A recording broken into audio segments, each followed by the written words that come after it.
Boa tarde and welcome to One UN One Voice, where we discuss the key issues facing our beloved Timor-Leste. Today, we tackle one of the most urgent challenges, climate change, and its impact on our nation. Rising temperatures, unpredictable rainfalls, floods, and droughts are affecting our agriculture, food security, impact on human health and communities.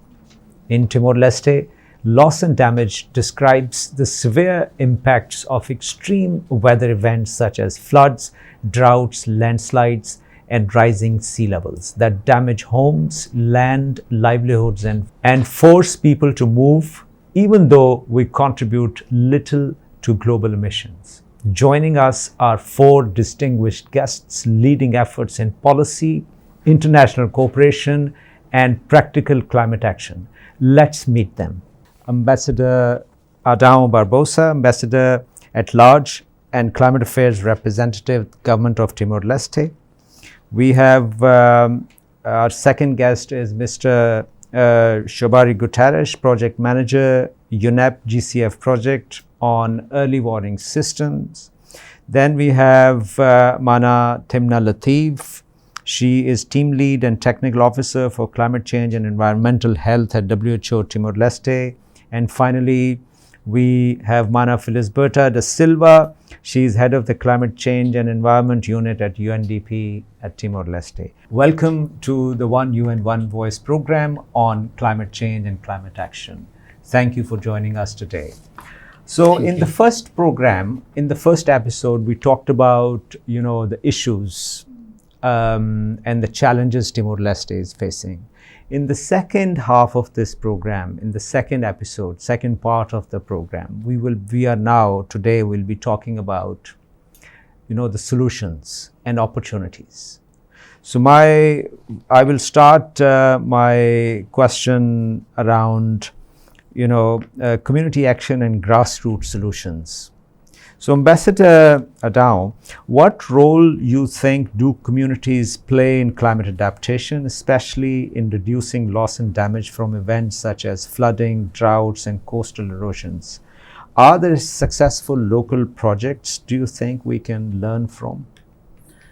Thank you very much. Again, the involvement of local communities in the adaptation measures would be critically important to tackle climate change, at least to increase resilience and also to reduce vulnerabilities that they are facing at the moment. Right. So again, the government has already provided some sort of policy guidance, and we are expecting that communities are requested to implement real actions to reduce vulnerabilities. So in terms of their rules, I think it's a very simple way. They could approach agricultural activities that will be also very close to promoting some sort of non-chemical application systems to grow their plants, and planting trees in their respective areas. That will be very, very practical one. Very true. Very good point. At least to adapt and also to mitigate greenhouse gas. So that's really good one. And of course, the communities are expected to have some sort of good drainage system in their residential areas, and waste management will be very, very important to avoid floods issues in their respective areas. And of course, for the coastal communities, they also need to at least avoid establishing houses just around the in shoreline areas that are very crucial to the future sea level rise. So that's very good examples that I could say, the real actions that we are expecting to get from the rural communities. And also in terms of agricultural waste management is very, very important. cattle, let's say, they need to at least to transfer these cattle manners into, let's say, composting. That's very simple thing that they can get, double benefiting of those, because it's soil condition issues, it's also fertilizing issues, so they can get some sort of good edge of agriculture that they are growing in the village. And of course, using water in a sufficient manner will be also really good, because drought issue in Timor-Leste is quite critical. And collecting, let's say, rainwater from roofing, I think that's also really good. I believe that the WHO has already promoted this in some areas, and I'm hoping that other agencies can also be helping us to address this issue, and also requesting the communities to avoid burning of agricultural waste or other waste that they are produced. So I think that's not only for adapting the risk of climate in their area, but that they can also of course address some mitigation issues. Excellent, Ambassador. I'm really excited. I'm so, I would say, uplifted that you are sharing all these practices. You mentioned about waste management, you mentioned about composting. Excellent. I think these are the things which are doable. I mean, we are not talking about the things which are like in the books, which are written, historically written somewhere and dumped. These are, I think, day-to-day, daily doable practices: composting, water management, and using non-chemical based fertilizers, and rainwater, using the rain, collecting it and using it. So I'm taking this discussion. In terms of answering your question on the examples. For examples, we have some sort of agricultural practices in rural areas. In eastern part of this country, let's say in Baucau, Vikeke, the farmers always have some sort of thrashing to at least avoid some sort of soil erosion from their garden, and also increasing the fertility of the soil. That's really good examples. That is practical happening. Traditional practice that is taking place in Timor-Leste since the beginning up to date. And also we have some rice fields in the sloping areas, like it seems like terracing in some villages like Sagadati in Ilaga, and also Osu. Yeah, so you can see directly the traditional adaptation practices taking place. And also from the government side, like Manafili's Berta mentioned about the project that we got from Green Climate Fund. Rural road construction is taking place in Ermera. That's also involving communities to avoid the road from floods, from landslides. That's also very good. Linking these to farmers' activities to keep the green growth issues around that corridor. That's also examples. So it's not issue of money, but it's of contribution from the community also itself. Right. So in terms of other issues, coffee plantation in Ermera, it's purely it's organic. That's avoiding some sort of mitigation issues, right? And also nitroxide, it's from fertilizers. So we need to avoid that. That's something that we could learn from Timor-Leste. Excellent, Ambassador. Thank you so much, Manafili's Berta. My next question is, I think we'll be taking forward the discussion, my ambassador, and the scene he has already set. Yeah. What do you think the traditional knowledge and indigenous practices, how these practices can help mitigate the challenges climate has posed, and how it can contribute to the resilience of the communities? Okay. In Timor-Leste, there is places that actually considered as lulik. As what? Lulik. Lulik. Or in English, we say sacred place. So these sacred places are really protected by the local communities. Right. For example, belulik, like sacred water, you cannot take fish out of the water, or you cannot harvest. It's regulated, like you can only harvest the fish once a year. Once a year, or once every 2 years. Amazing. Or the secret mountain like Ramilao or Mount Matebian. And it's protected by the communities. You cannot throw waste. You cannot cut trees or destroy the forest and things like that. These are really traditional knowledge and practices from way from the ancestors. But now it changes. People goes to Ramilao Mountains and throwing waste, and this unsustainable behaviors actually happening. But this traditional practice, this lulik, can actually be adapted to climate change adaptation and how to in mitigating the impact of disasters as well.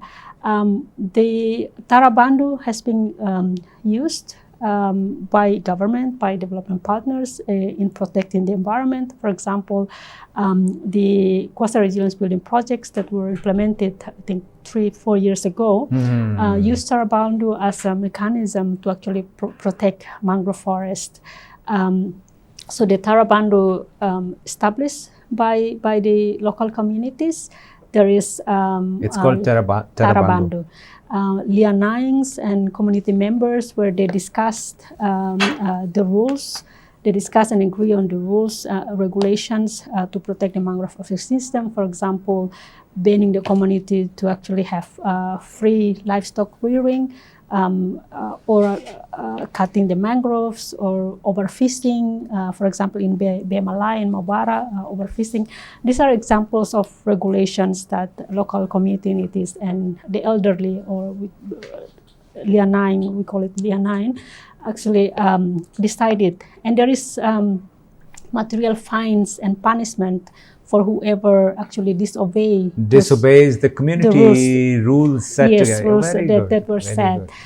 So this Tarabandu has been used, I think, since independence, and maybe I'm not sure during Indonesian time, but since independence it has been used not only for environmental protection but also for peace building, social cohesion. I think these are beautiful examples which should be shared at the international level somehow, at international fora, to share Timor-Leste's examples, that how we can conserve the environment, how we can keep up the biodiversity, how we can safeguard our environment, and how we can contribute to resilience.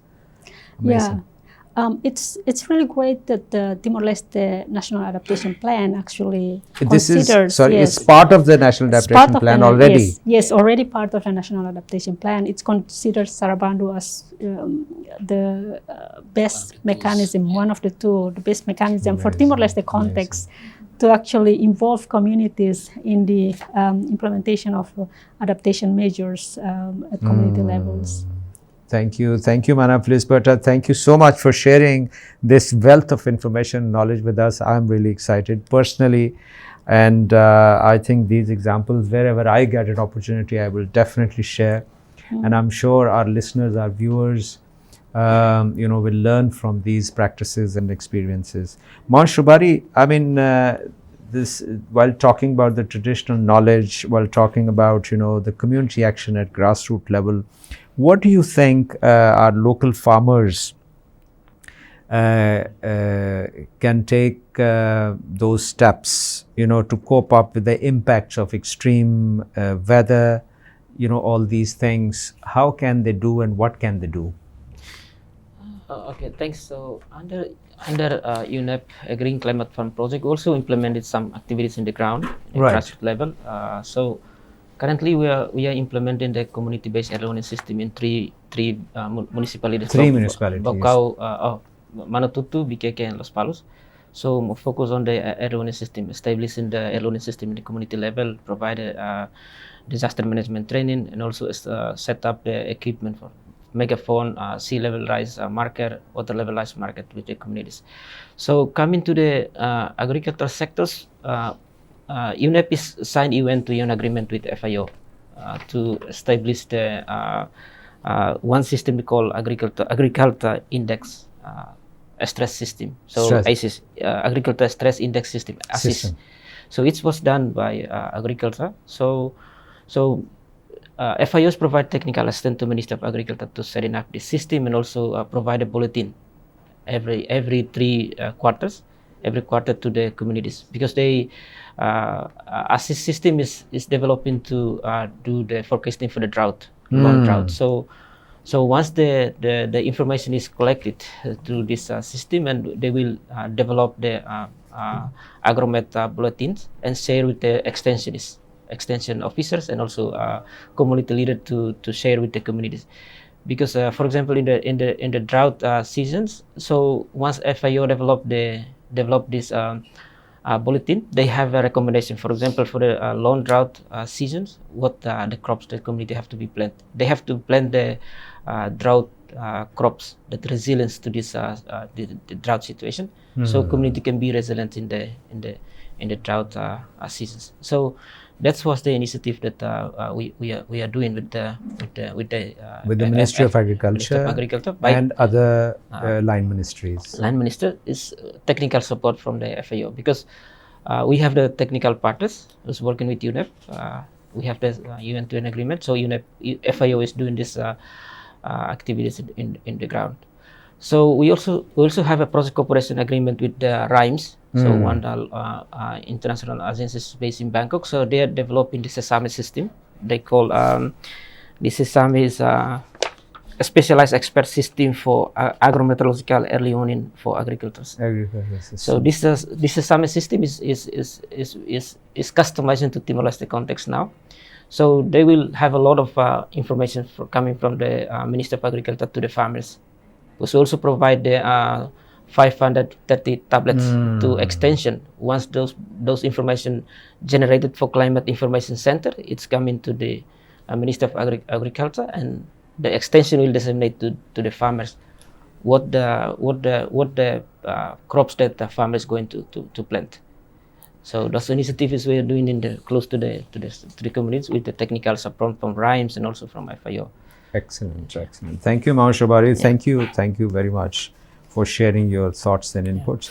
Our next segment is on youth and climate advocacy.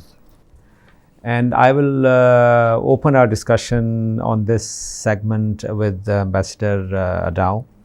And then I will request all of you to chip in, and then, to share your reflections and thoughts, your respective organizations are doing, and how relevant programs and initiatives are being implemented. Youth, I believe, anywhere in the world, they are the leaders of tomorrow.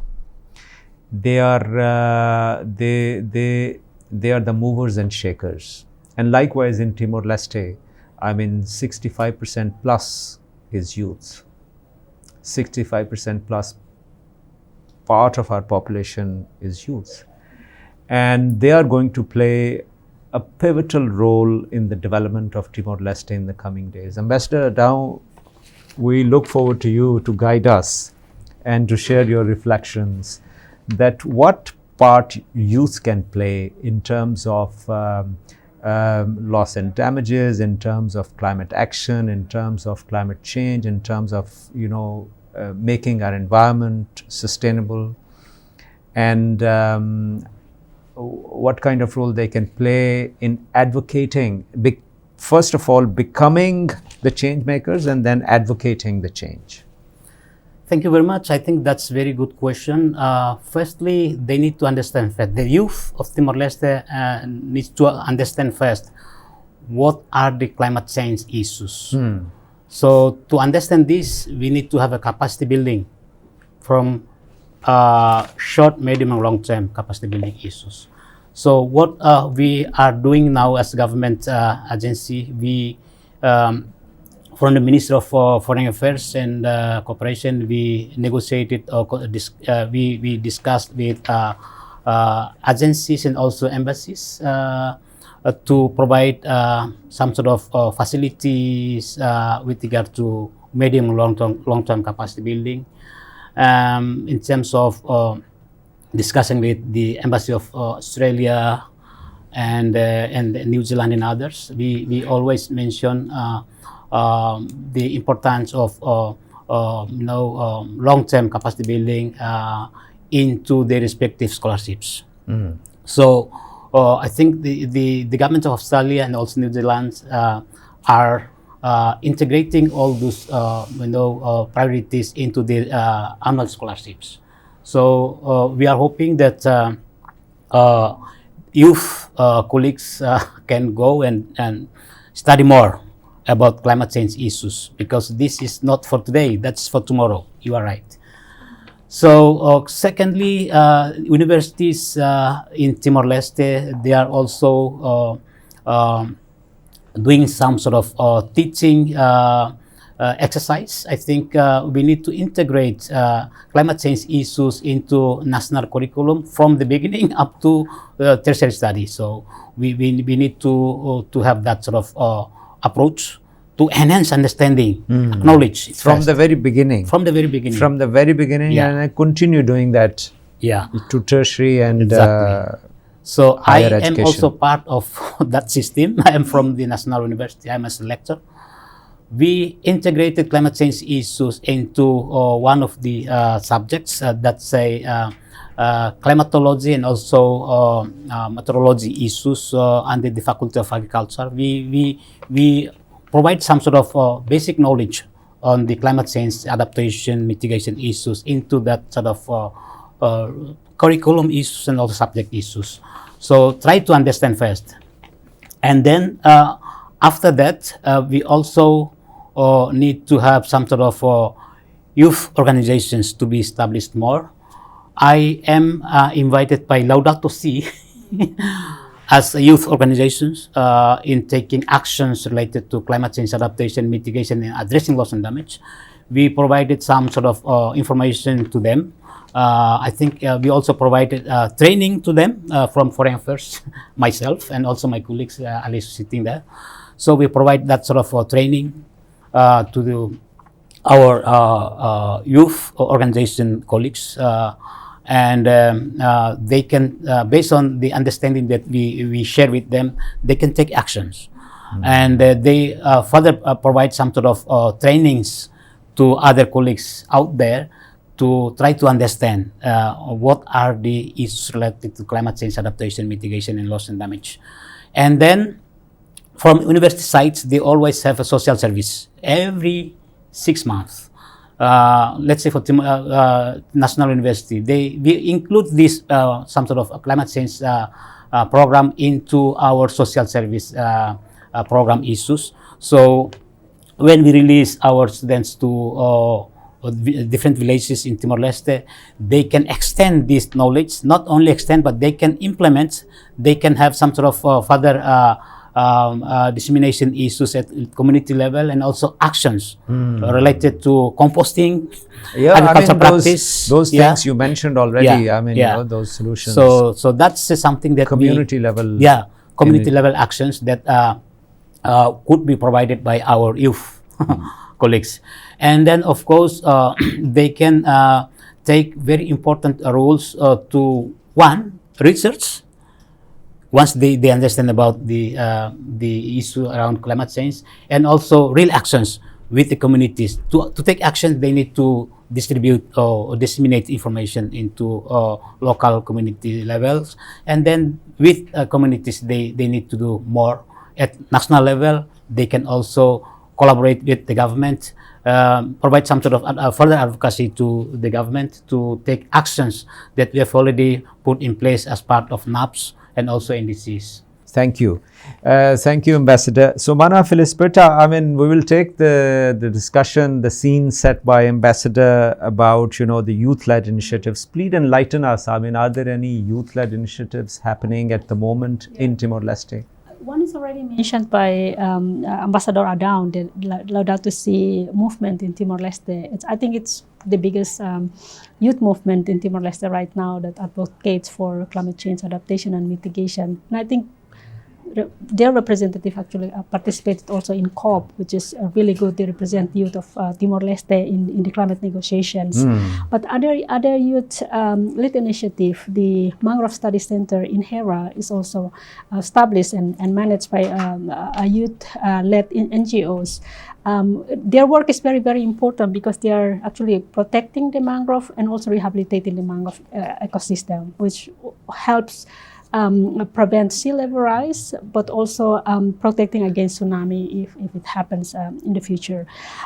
Other youth-led initiative, there's also youth who are actually turning waste into arts. They're painting using waste. They're turning waste into arts. Art, okay. Yes, it's a great initiative, beautiful paintings, but other youth also turning waste into jewelry. Actually, I bought some of it from the youth groups. And there's also youth who are actually doing turtle conservation. There is in Tivar and also in Ninukoni Santana National Parks. So there are youths who are actually taking already actions to contribute to climate change mitigation and adaptations. I think as Mangodang said, climate educations and awareness raising is really, really important, not only for adults like us, but children. But for children and young from people. the day one, I mean, they when they go to school. Yes, they have to already know, how to with practice sustainable lifestyle. Very good. But also be ready. Very encouraging, really. Be ready if there is any disasters happens. Children, youth, people know what to do, where to go, and how to actually mitigate the impact of the disasters that they are facing. I think that's excellent, Manabata. Very, very kind of you. Very interesting. I would like to know more about those. I mean, the jewelry. You said, arts. I mean, that the art and all these things. I mean, this is really, really encouraging. And excellent initiatives. Manatimna, I mean, talking about, the climate change, let's talk about climate and health issues. Yes. And we will take forward the same discussion, I mean, youth and advocacy, that how can youth contribute to create awareness to address climate and health issues? For instance, I mean, they might be contributing to reducing risks towards some diseases or ailments. What do you think? Yeah. Thank you so much. So I think this will be a discussion following what Ambassador Adao as well as Manafedis has mentioned. In Ministry of Health, there is a integrated health management information system and integrated disease surveillance system. And if we look at the diseases, we can see we have a lot of diseases like foodborne diseases or waterborne diseases, airborne diseases, or like respiratory infections. Here they call ISPA. So, and also we have diseases due to vector-borne diseases, as well as mental health and psychosocial issues, all related to, all are bit of climate sensitive. And also most of the non-communicable diseases like stroke, diabetes, hypertension are climate sensitive, as well as tuberculosis. I just wanted to give one example of what youth can do in terms of, like, for example, dengue, because this is almost like we are seeing cases now. So I just wanted to mention what happens is, even if you throw a single bottle of, like the cap of a bottle of water, and if the water gets collected there, it's sufficient for the dengue mosquitoes to grow, mosquitoes to breed. And in Timor, because it's a tropical country, that little water in a bottle cap, yes, that is enough for breeding. I mean, that's a breeding ground for mosquitoes. Really. Exactly. Wow. So and also, like, considering our weather, it's a hot climate, right? And also we get intense heavy rain. So these two conditions enable, so when it to actually mosquito population or to expeditiously increase. So for example, what happens is, this bottle of water, the water is there, it's like the mosquitoes are breeding, and then if the temperature increases, the mosquito's life cycle shortens, and then the virus incubation within the mosquito also gets shortened. Sure. Wow. So it means the more breeding cycles will happen, the number of mosquitoes will increase as the weather increases, and also this causes more transmission to human. So it means like the chance of mosquito biting humans will be increasing because the mosquito numbers are increasing. And when the temperature increases, what happens is even the range of mosquitoes increases, so they can travel more, and also they get more active. Their feeding behavior also changes, and then they can bite more people. Wow. So that's basically. So yeah. So as youth, I think we need to, first of all, we need to be informed how the linkages happens, and also once you know that this is what is happening, we can do some preventive actions. For example, within the household, in the household, in and around the surroundings, make sure that you don't throw garbage or waste where the waters are getting collected, like stagnant water remains. Even in houses, I think we are like planting a lot of trees. There's plant pots. Sometimes we don't check. We have discarded tires, we have bottles, we have waste which can collect water. Make sure it's not there within our house or even in the surroundings. And also we talked about rainwater harvesting. Also, even if you're collecting water in large storage containers, make sure it's covered with the lid. And then if there is the gutters, make sure it's also cleaned. So I think there are certain actions with youth can also take within the household, in the surrounding, to make sure we don't have this kind of water collecting. Collections. Thank you so much, Mana Timna. Very, very kind of you. And also, if I may add some other measures. Please. And also, like this is some preventive actions they can take. And also, like for example, they can do some kind of protective measures. They can even cover the windows, doors at homes, make sure it's sealed properly. When you go out, you can wear loose clothes so that the mosquitoes doesn't bite. You know, like these mosquitoes bite during like after sunrise, 2 hours after sunrise, or during dusk, during sunset time. Make sure during that time, if you're hanging out, you don't expose your skin too much. And also wear mosquito repellents. For example, mosquito repellents which have a specific ingredient like DEET or Picardin or IR35, these are the things that will work. So make sure, like I think as youth, we need to pass this information to everybody. We need to know this information among households. And obviously, if you have symptoms, you should know what are the symptoms and to take medical care. So this, I think we need to be more informed. And I think Ambassador Ada mentioned as well. You already mentioned, and thank you for reiterating that message. And of course, I mean, you know, through this program, through other initiatives, we will continue building the capacity of our youths, building their knowledge and information so that they could advocate better and they could become the change makers. Thank you, Mana Timna. So our next, I would say, topic of discussion, which I think we briefly touched upon in our other parts of the program, which was around financing. So climate financing and private sector engagement. I mean, I will request Ambassador Dao, what do you think, what role can businesses and private sector can play in reducing carbon emissions and supporting green initiatives in Timor-Leste, or building, you know, those infrastructures which are climate friendly? Thank you very much. I think the private sector involvement into adaptation, mitigation, loss and damage issues will be critically important.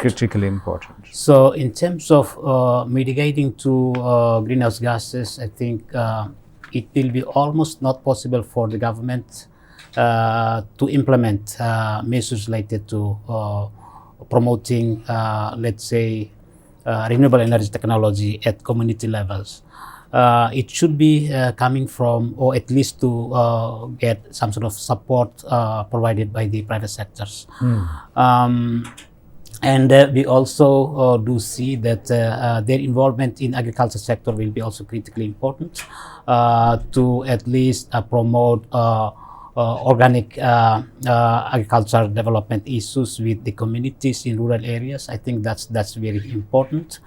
And we also do see that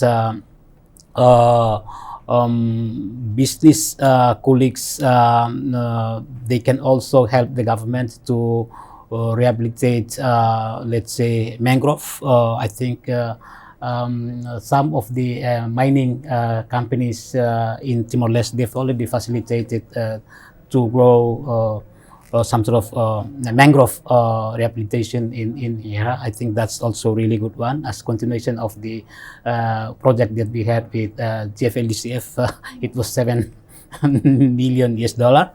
And of course, once project is finished, completed, we are hoping that the private sector can take over. And we also had some sort of climate change adaptation research in Pemasi, in Lalea, in eastern part of this country. And we provide some sort of recommendations to utilize, biochars to grow the rice and also other crops. And then I think it was conducted by UNTL from the government side.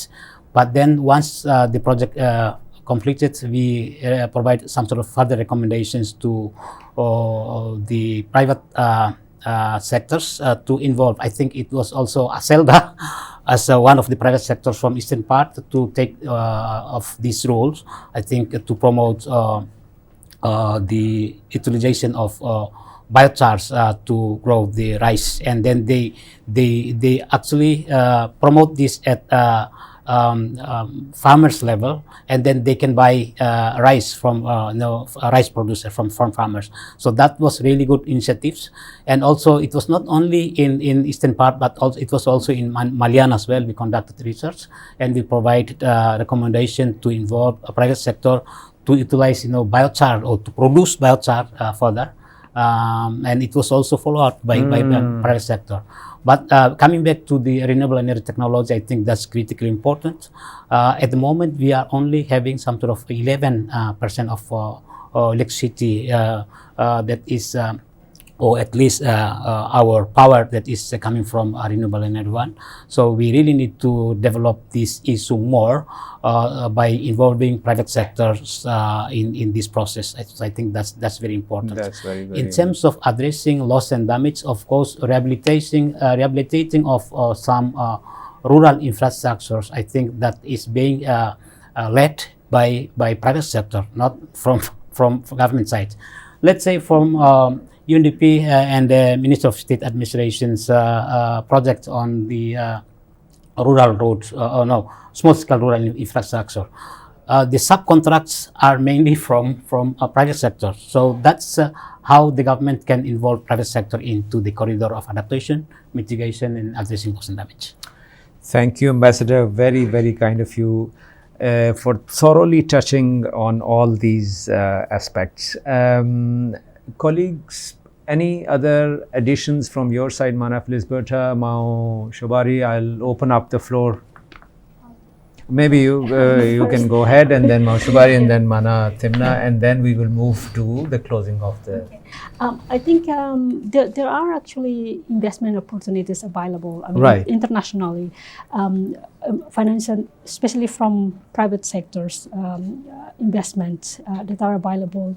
But what is really required in order to attract private investments is, the first thing is Timor-Leste need to really have renewable energy policy and regulatory frameworks to really define what type of renewable energy that the country would like to adopt in the future. There are already ongoing but small-scale projects focusing on installation of solar panel lights, solar power system like in health post and this National Medical Warehouse, but also in this RTTL, the new RTTL building that will be constructed will also use solar panel systems. But these are small-scale project-based renewable energy. Timor-Leste has developed the draft renewable energy decree law few years back, but this document stays in draft and has not been approved yet. So as I mentioned, it's very important to have that policy and regulatory framework that enables, that also includes financial strategies that also how do I say, facilitates the implementation of financial mechanism to actually attract private investments for development of renewable energy.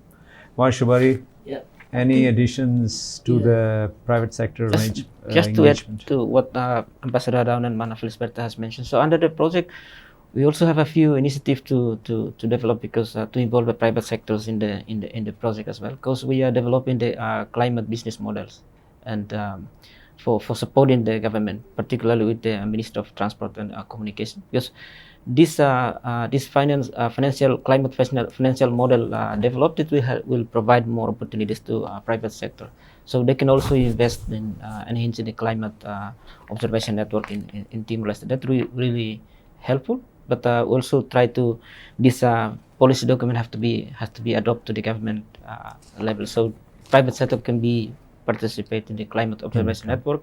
They can also provide maintenance to those climate observation network, because we're installing, as I mentioned earlier, we have radars, we have AWS, we have AWS, and we have low cost weather station to be installed in around across the country. But the maintenance sometimes require the private sector investment, private sector involvement to help the government. Yeah. Thank you so much, Maheshwari. Mana Timna, you wanted to mention about, while we're talking about engagement, external engagement or private sector engagement or stakeholder engagement, there is a big conference coming up in Timor-Leste. Can you share the quick details? Thank you so much. So this is a very interesting meeting that's happening from 25th to 28th February here in Dili. This is a meeting of the WHO Climate and Health Initiative called Alliance for Transformative Action on Climate and Health, which was developed following COP26 to support member countries on accessing different building climate resilient health system as well. So there are 4 working groups in this, 5 working groups actually on this ATART. In short, we call it as ATART. On low carbon health system, climate resilient health system, on supply chains, climate action and nutrition, and one of the main one is on how to access climate finance for health. So the working group meeting that will happen here is on accessing climate finance for health, and there will be members from WHO Southeast Asia regional countries as well as international donors, partners and stakeholders. And I would like to reflect, this is what Ambassador mentioned earlier, that we need to build country capacity to develop project proposals. How do we access climate financing? So this is mainly about this. So the whole meeting is about to build the capacity of the countries, to discuss with donors, stakeholders, to how do we develop concept proposals to access climate finance.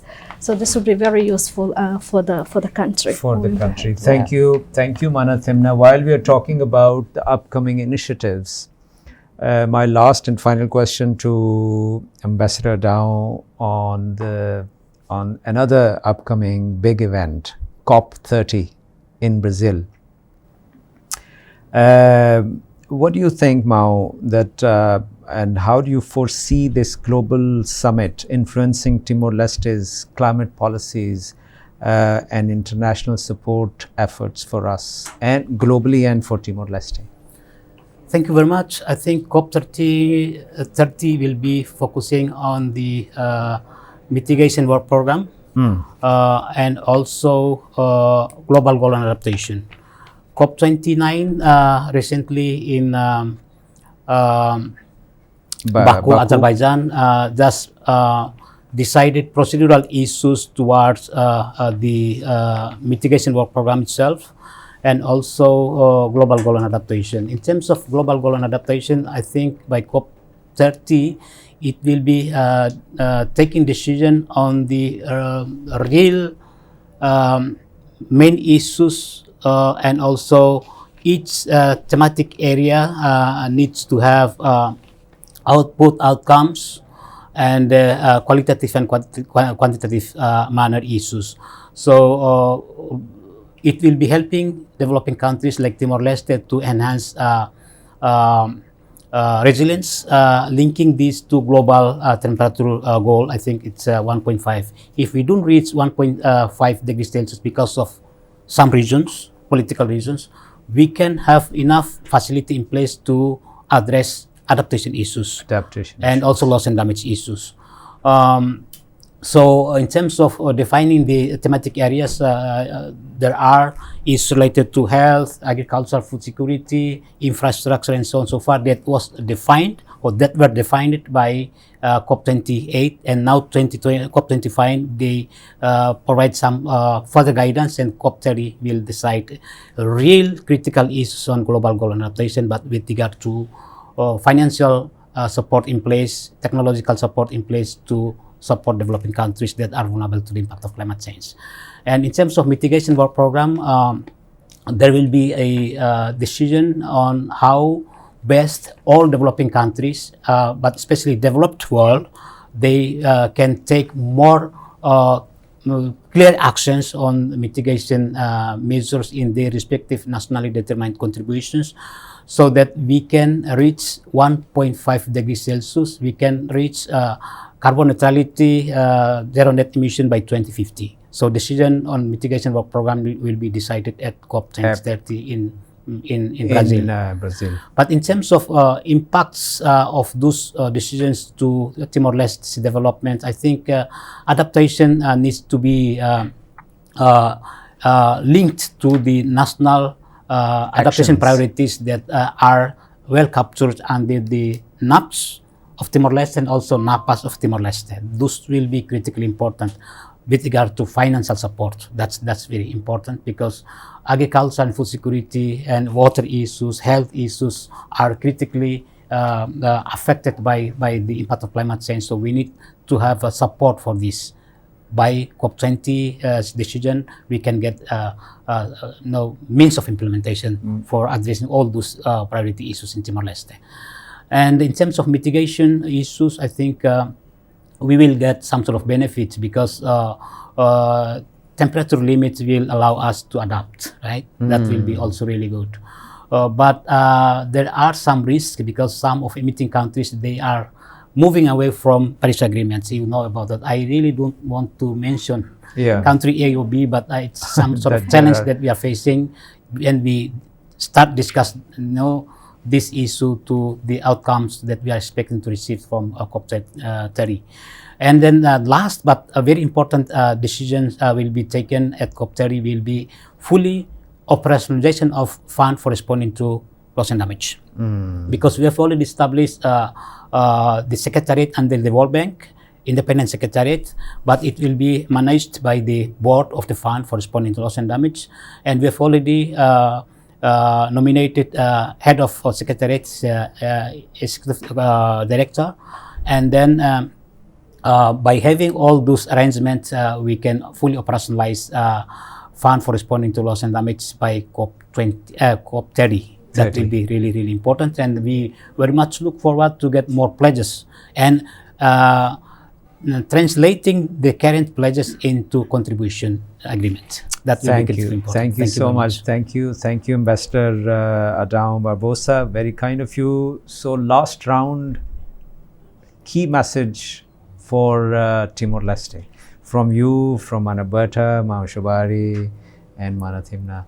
So starting with Ambassador Adão, or we can come back as the final word to Ambassador Adão, and then let's start with Mana Thimna, that your final message for Timor-Leste on climate action.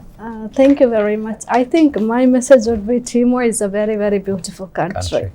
So I think we need to really enjoy the nature here. Once we start enjoying the nature here, we are going to fall in love. Once we fall in love, we will take care of it. We will make sure that we don't throw waste everywhere. We are not using like plastics. We are not throwing single-use plastics here and there. So I would say just everybody enjoy. Everybody has to contribute, and everybody has to look out. And just take small actions at your level, and then I'm sure it can make a difference. Excellent. Thank you. Mana Berta. Okay. I think I will say partnership and financing. Partnership, it's not like organization partnering with another organization, but partnership between government, development partners, but also the local communities, the youth, the children, women, people with disability, everybody. work together to actually address climate change impact in Timor-Leste. Financing, there are financing opportunities available, like Ambassador Adang mentioned already, the Green Climate Fund, the JEF, but also bilateral funding from donors like the Japan government, Korea government, and others like EU.